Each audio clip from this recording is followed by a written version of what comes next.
물론 여긴 국민 라디오.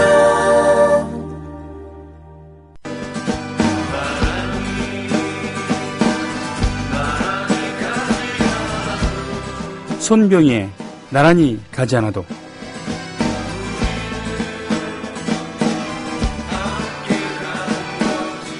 세월호 참사 피해자 가족 대책위 오늘 오전 국회 정론관에서 기자회견을 열었습니다. 다음은 거기서 나온 내용입니다. 우리는 국정조사 진행에 참다운 마음을 금할 수 없다. 해경은 기간보고 전날 국조위원이 100여 통에 전화를 하고 4차례 공식 요구를 한 후에야 당일 새벽 1시경에 자리를 주었고, 청와대는 요청한 자료 205건 중에서 단지 7건만 제출했다. 이런 상황에서 본질적이지 않은 문제로 국정조사가 정회되기도 하고, 정회하는 동안 여당의 위원장과 간사가 피감기관인 해경청장을 단독으로 만났다. 유가족에 대한 막말과 모욕적인 발언도 짚지 않을 수 없다. 정치권이 나서서 가족을 위로하고 참사의 근본 문제를 해결하겠다는 각오는 어디에서도 볼 수 없다. 행복한가 진도 안산에서 그랬듯이 세월호 참사의 진상규명과 안전한 사회를 만들기 위해 앞장선 가족들을 뒷받침해준 것도 이름 없는 국민들. 진상규명과 안전사회 건설의 뜻은 가족의 뜻이며 동시에 국민의 뜻이라고 밝혔습니다. 중요한 것은 특별법의 내용이다. 안타깝게도 현재 새누리당과 새정치민주연합이 발의한 특별법은 성역 없는 진상조사가 가능한 법안이 아니다. 우리는 국정조사에서 보여준 모습으로 인해 이름만 특별법이 통과될까 두렵다. 성역 없는 진상조사와 안전사회를 만들 수 있는 제대로 된 특별법을 위해 조사, 수사 가능한 진상조사기구 설치, 피해자 국민 참여 위한 구체적 방안 포함, 포괄적 재발방지 대책 마련 등의 내용 등을 특별법에 담을 것을 주장했습니다. 또 자료 제출을 거부하는 청와대까지도 수사할 수 있어야 하며, 조사에 불응할 때 사법적 권한으로 조사를 강제할 수 있어야 한다. 책임이 드러날 때 기소할 수 있는 권한도 필요하다. 이를 위한 독립성과 진정성을 보장받는 진상조사기구가 설치돼야 한다. 따라서 여야 대표 면담, 종교 지도자 및 사회 각계 원로들과 만남, 1000만 서명운동 1차 전달분으로 300만 특별법 국민서명 용지 전달, 피해자 가족과 416명의 특별법 청원단의 대규모 청원운동, 대규모 국민입법 공청회 등을 하겠다고 밝혔다. 마지막으로 어젯밤 MBC가 이념 정파적 갈등으로 MBC 길들이기 수단으로 활용하는 움직임이 있다며 오늘 예정된 기간 보고에 불참하기로 한 것에 대해서도 이렇게 얘기했습니다. 우리는 언론의 오보가 신속한 구조를 방해했다는 생각을 지울 수 없다. 그런데 MBC는 불출석 통보를 버젓이 했다. 이런 일을 막기 위해서라도 제대로 된 특별법만이 세월호 참사의 처음과 끝을 맺을 수 있다고 생각한다. 다시 말씀드립니다. 오늘 오전 국회 정론관에서 밝힌 세월호 참사 피해자 가족 대책위의 기자회견 내용입니다. 이 내용을 청와대, 새누리당, 심재철, 조원진 뿐 아니라 전 무엇보다도 그 둘에게 하고 싶습니다. 지금 이때 730 재선 공천 문제로 헛발질이나 하고 있는 당신들 말이죠. 안철수, 김한길, 니네님들 말입니다. 안녕하세요. 참여연대 자원활동가 맹행일입니다. 저는 정년퇴직 후 남은 인생을 보람있게 보내는 방법이 무엇일까 고민하다가 참여연대를 찾았고 올해로 14년째 자원활동을 하고 있습니다. 매달 한 번 참여연대 회원들과 시니어 공부 모임도 하고 있습니다. 무엇보다 나이 들어 함께 공부할 수 있는 동료들을 만나는 기쁨은 이루 말할 수 없습니다. 그런데 저와 같이 행복한 노년을 보낸 이도 있는가 하면은 우리 주위에는 하루하루 생활이 힘든 노인들이 많습니다. 참여연대는 창립 초기부터 노인 복지를 위해 애써왔습니다. 소송을 통하여 노령수당 대상을 70세로 제한했던 것을 65세로 확대하도록 했고, 노인 장기요양보험의 확대와 개선을 위하여 노력해 왔습니다. 노년의 삶이 두렵지 않는 나라 참여연대가 만들어가고 있습니다. 참여연대의 활동에 힘을 보태 주십시오. 회원 가입은 홈페이지 www.peoplepower21.org 또는 전화 02-723-5300을 통하여 가입하실 수 있습니다. 애국 시민 여러분, 해외 동포 여러분, 그리고 동네 주민 여러분 안녕하십니까? 저는 여러분의 조합원 소리지기 노래꾼 손병휘입니다. 그리고 히로시마 시코쿠 그리고 일본 전역에 계시는 동포 여러분도 안녕하십니까? 특별히 이분들에게 인사를 드리고 싶습니다. 네, 저는 지난 목요일 오후 방송 끝나고 히로시마 국제공항으로 출국을 해서 어저께 마츠야마 국제공항으로 입국을 했습니다. 네, 마츠야마 국제공항을 통해서 입국을 한 거죠. 그러니까 갈 때 올 때 모두 인천공항을 이용을 했습니다만 그렇게 됐습니다. 바로 조선학교를 돕기 위한 비정부 단체인 몽당연필 그리고 일본의 히로시마 조선 초중 고급 학교가 공동 주최한 몽당연필 콘서트 소풍이라고 하는 그런 콘서트를 하고 온 것입니다. 바로 금요일 날 오후부터 히로시마에서 했죠. 히로시마는 지금 인구 113만의 도시래요. 그리고 놀랍게도 대구광역시와 자매 결연한 도시라고 합니다. 우리 몽당연필의 대표는 배우 권혜요 씨인데요. 권혜요 씨가 시장이랑 면담을 했습니다. 그 자리에 한국의 전통술을 선물로 내놨고요. 대담을 나누면서 알게 된 사실이었다고 합니다.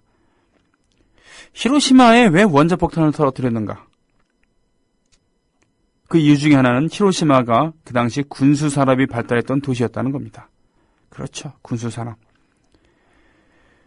그리고 조선인과 중국인들의 희생도 많았습니다. 왜? 바로 그 군수산업 공장에 징용을 왔었던 그런 노동자들이 많았던 것이죠. 당연히 콘서트가 끝나고 다음날 평화공원 있죠? 히로시마 평화공원 견학을 했죠. 저는 안 갔습니다. 그동안 저는 히로시마를 5번 갔었고 그중에 3번을 평화공원을 박물관을 견학을 했기 때문이죠. 거기에 보면 얼만큼 이 핵폭탄이 위력적이었고 그 상황이 얼마나 비극적이었는가, 처참했는가 낱낱이 보여주고 있습니다. 이 사람이 앉아있다가 재가 돼서 한순간에 날아간 그런 흔적이 있는 그런 계단이라던가 또는 엿가락 녹듯이 그야말로 엿가락처럼 녹은 그런 철근이라던가 철골 구조라던가 그야말로 이 엿처럼 흘러내렸던 그리고 도시락통이라던가 이런 등등 그리고 그 당시를 묘사한 사진, 그림 등등 그때 유물을 고스란히 보존해 놓은 것도 있고요. 평화박물관에서 조금 멀리 약간은 좀 떨어져 있습니다만 거기는 원폭돔이라고 해서 원폭이 터졌던 상공에서 터졌던 바로 밑 그 건물을 고스란히 보존해 놓은 것도 있었죠. 그러나 상대적으로 조선인과 중국인 그들의 희생이라던가 또는 2차 세계대전 때 자신들이 어떤 일을 했었던가 일본 제국이 이런 것에 대한 언급은 거의 나와 있지 않죠. 그런 내용이 있었습니다. 히로시마에서 약 1000명 가까운 그런 관객들이 모여서 콘서트를 관람했고요. 히로시마의 조선 학교 학생들이 나와서 춤을 추거나 또는 노래를 부르거나 또 어머니 아버지들과 함께 우리와 함께 노래를 부르기도 했었고요. 우리는 이한철 밴드가 갔었고요. 권혜요 씨 갔었고 노래패 우리나라가 갔었고 그리고 제가 갔습니다. 한 2시간이 좀 넘는 그런 공연 시간 내내 그 공연 연출을 맡았던 몽당연필의 일본 콘서트를 할 때마다 연출을 맡은 분이 계신데 한지연 씨 그분이 지금 3번째거든요. 재작년에 도쿄, 작년에 오사카, 금년에 히로시마인데 1년에 한 번씩 연출을 하면서 무대 옆에서 눈물을 짓는다라고 하셨습니다. 저도 역시 세 번째 갔습니다만 이 몽당연필 콘서트를 할 때마다 뭐라 그러나요? 안 그래야지 한데도 무대 위에서 울컥합니다. 애써서 안 그런 척 합니다만 이번에는 이정열 씨도 같이 갔거든요. 이정열 씨와 제가 함께하는 프로젝트 듀오 인기 가수와라는 이름으로 같이 갔었는데 이정열 씨는 이런 그 동포들 앞에서 몽당연필 콘서트 하는 것이 처음이었어요. 그래서 그런지 잘 나가다가 울컥해갖고 무대 위에서 질질 눈물을 흘렸습니다. 아이고 그런 일이 있었습니다. 그리고 그 다음날 물론 교류회도 열심히 했고요. 재미있게 했습니다. 그리고 그 다음날 히로시마 초중고급 학교를 갔었고 가서 불고기 파티를 했습니다. 아이들 수업하는 것도 보고 같이 권혜호 대표 같은 경우는 축구도 하고 농구도 하고 불고기 파티가 장관이었죠. 네. 한국 참가자들 그리고 한국에서 방문단 몽당연필 회원들이 한 40명 또 자비를 들여서 갔거든요. 그리고 어머니 아버지들까지 수백 명이 모여갖고 숯불 하루를 피우면서 불고기를 먹었죠. 불고기 파티를 했죠. 그리고 방문단은 그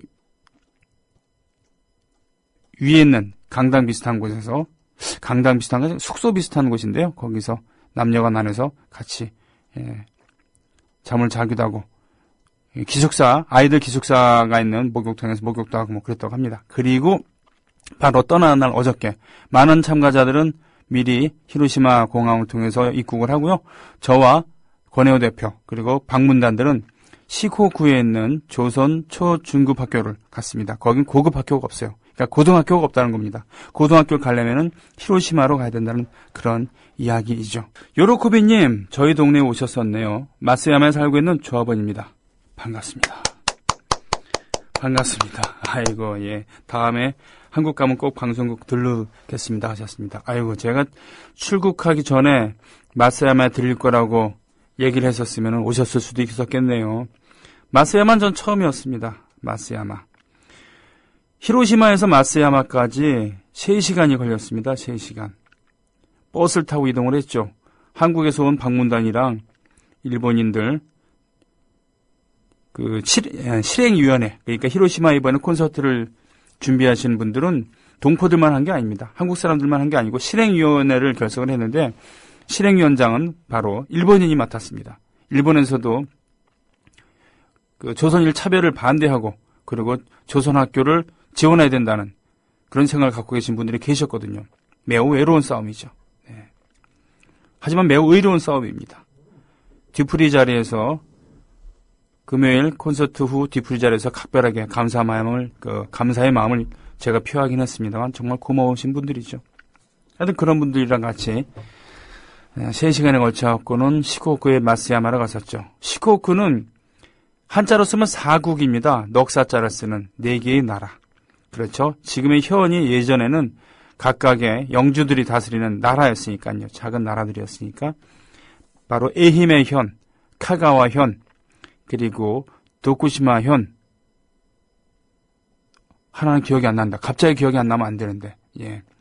에히메 현은 그 마쓰야마에는 논천이 유명하다고 하고요. 또 시코쿠 이제 귤이 유명하대요. 그리고 산우키 지방이라고 하는 그렇죠. 산우키 지금의 카가와 현인데 거기 우동이 유명한 겁니다. 네.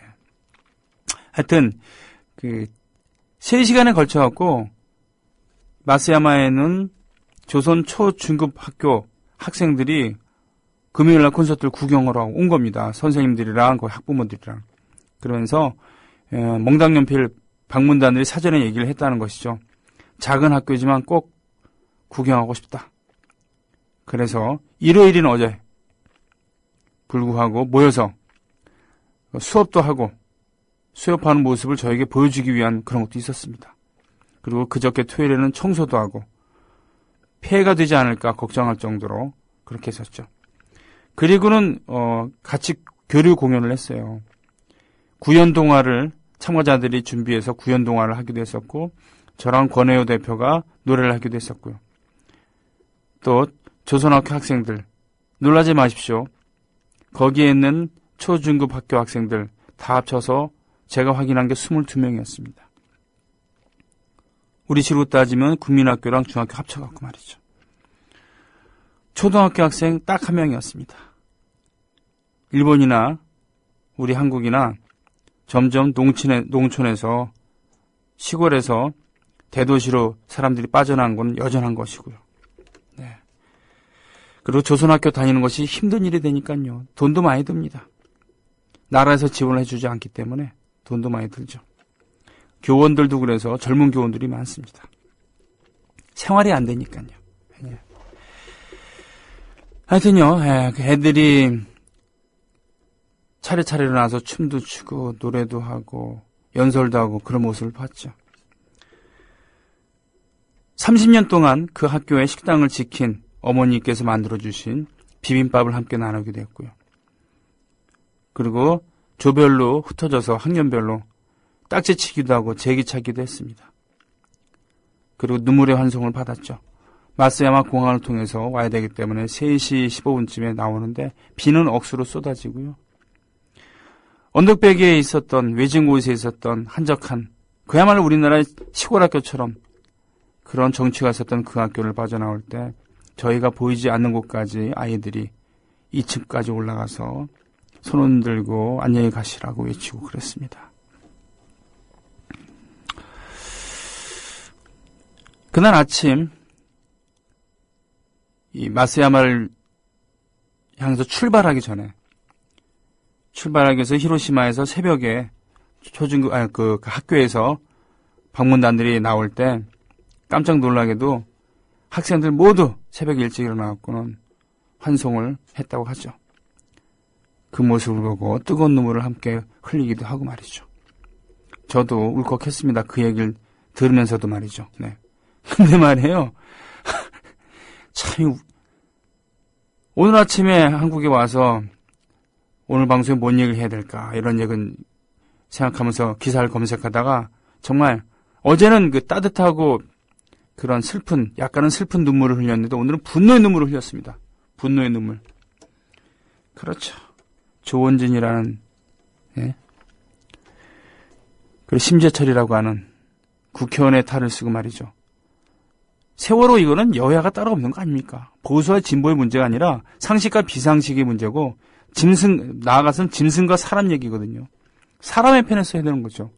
상식에 준하는 방식으로 일을 처리해야 되는 겁니다. 근데 이것마저도 자신들의 기득권을 옹호하기 위해서 대통령을 실드치기 위해서 어떻게든 트집을 잡아갖고는 파행시키려고 하는 이런 모습. 분노의 눈물을 흘립니다. 정말. 네.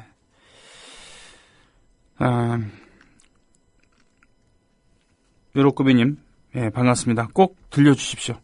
마쓰야마는 참 조용한 그런 도시였습니다.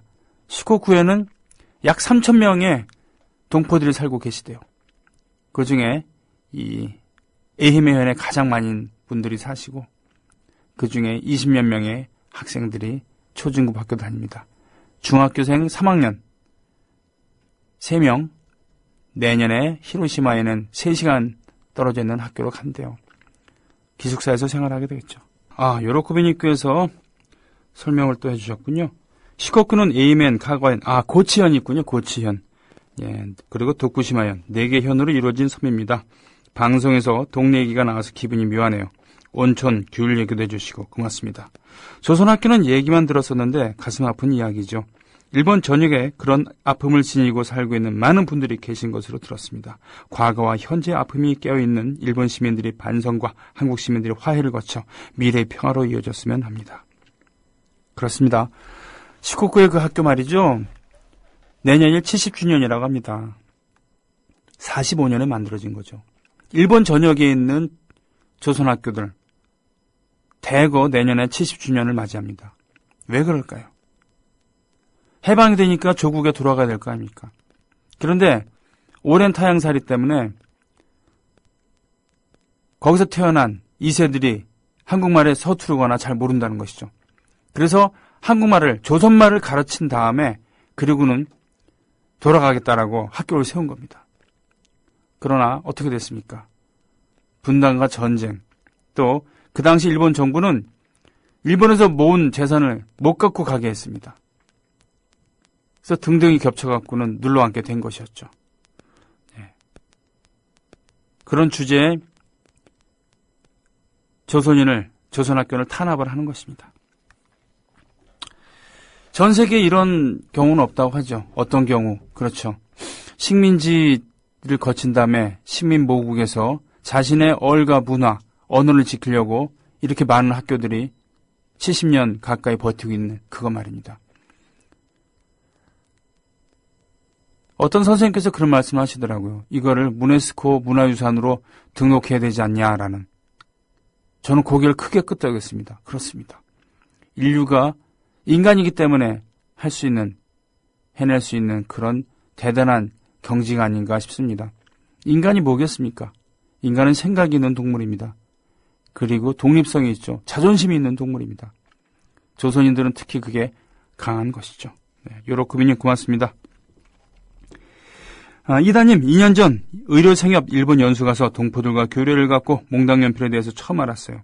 그리고 우리 동포들이 일본 정부도 돌보지 않는 일본인 피해자들에게도 지원을 아끼지 않았다는 영상과 말씀드리면서 감동했습니다. 그렇습니다. 그래요. 2011년 대진재 때 말이죠. 동북 거기서 쓰나미 지진이 일어나라고 그랬을 때 자위대와 더불어서 제일 먼저 현장에 도착한 곳은 바로 동포들이었습니다. 트럭에 필요한 물품들을 싣고 무작정 달려간 것이죠. 홋카이도에서 혼슈, 그러니까 홋카이도에서 바로 배를 타고 가는 첫 배에 자위대의 차량뿐 아니라 바로 동포들이 모아서 모은 물품들을 싣고 가는 동포들의 차도 있었다는 겁니다. 그리고 현장에 도착했을 때 일본 정부에서 우왕좌왕하고 있을 때 동포들이 보내준 물품으로 쌀로 밥을 지어서 주먹밥을 만들어서 근처에서 대피하고 있는 학교 강당 이런 곳에 대피하고 있는 굶고 있는 일본 피해자들에게 네? 이재민들에게 먹을 것을 공급했다는 것이죠.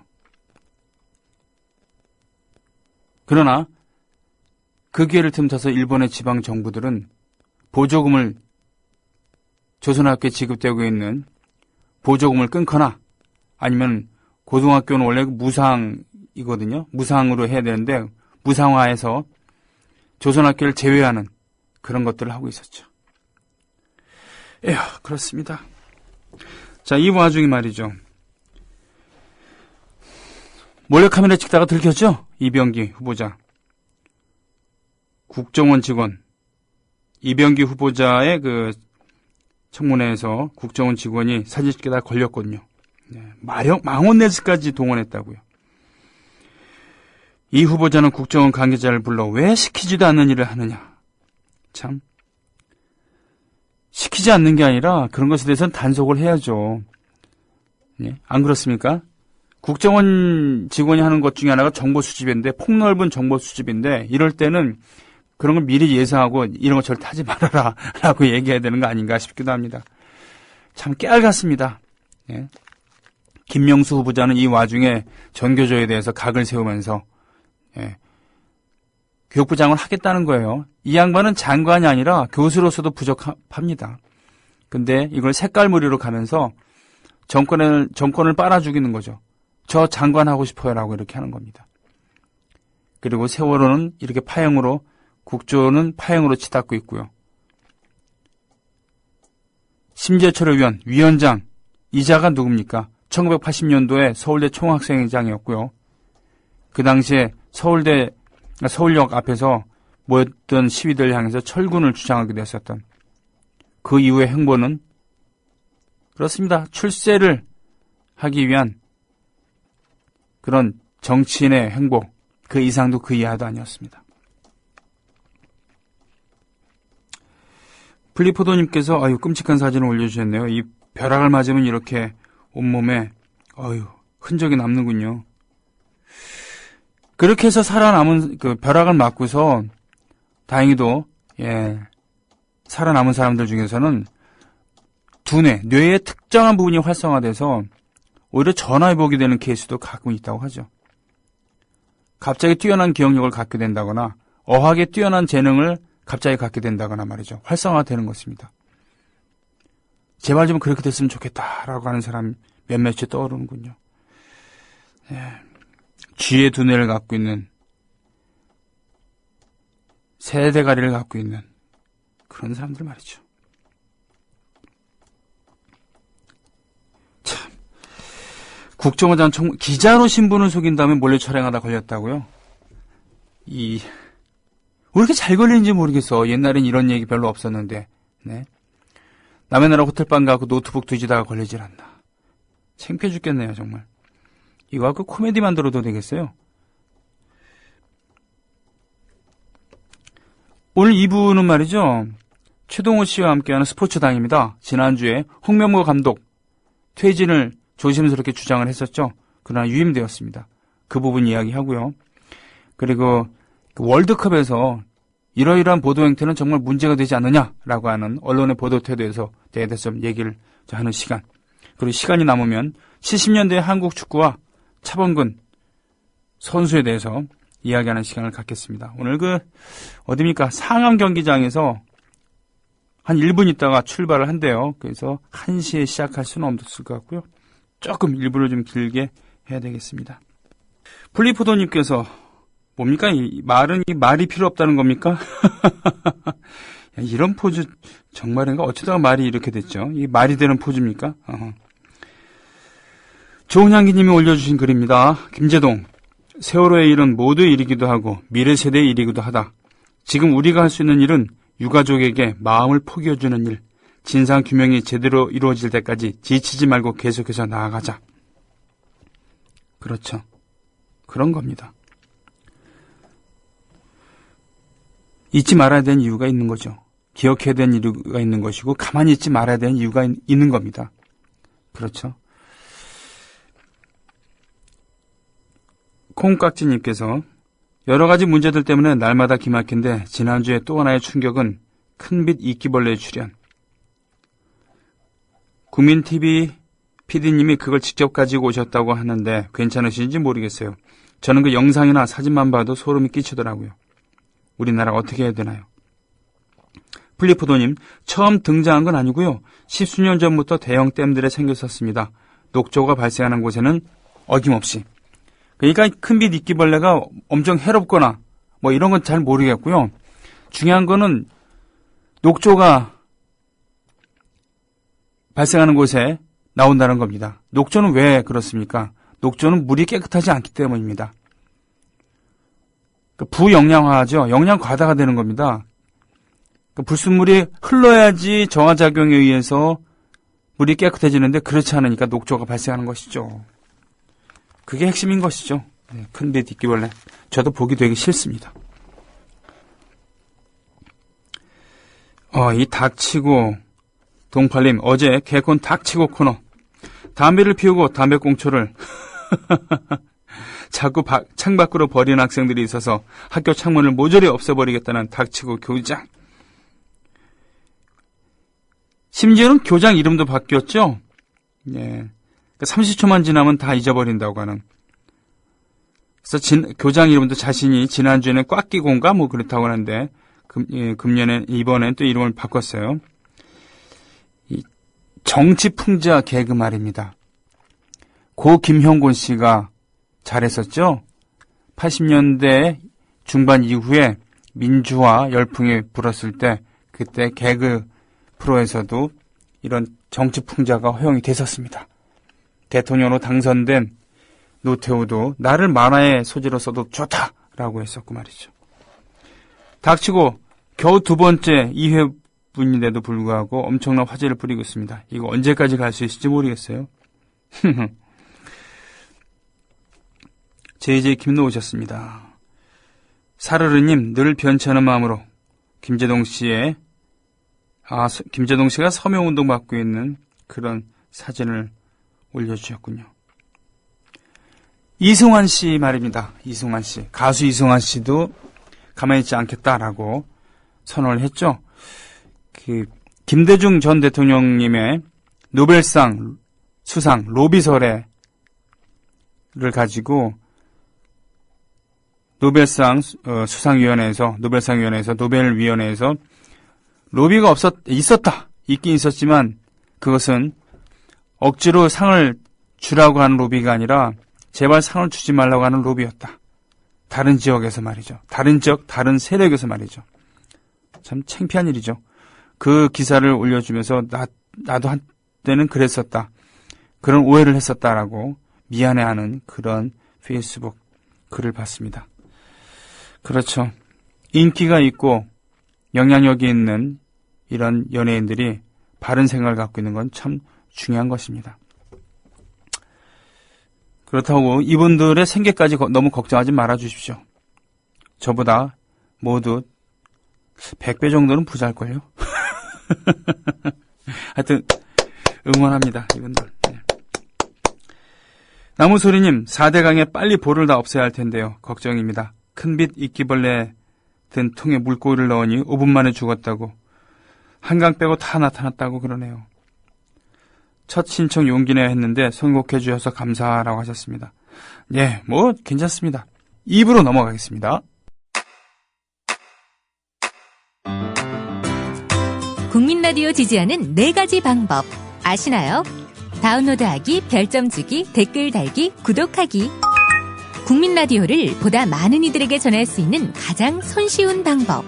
다운로드하기, 별점 주기, 댓글 달기, 구독하기. 잊지 마세요. 다운로드하기, 별점 주기, 댓글 달기, 구독하기.